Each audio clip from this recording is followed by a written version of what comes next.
Assalomu alaykum hammaga. Bizda yangi Devor mobil Marlonga kelganmiz.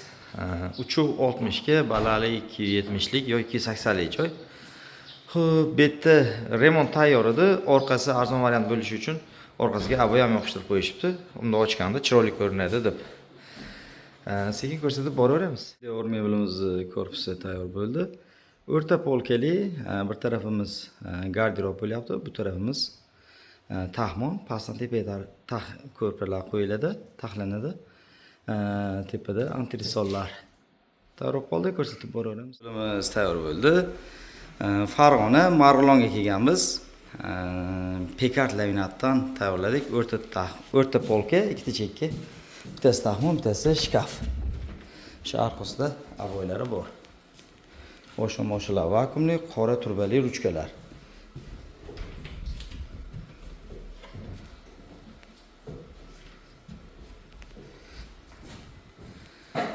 Narxi 4 500 000 so'mga mana shu holatda tayyor bo'ldi. Qanaqa chiqibdi? Fikr mulohazalari kommentariyada kutib qolamiz.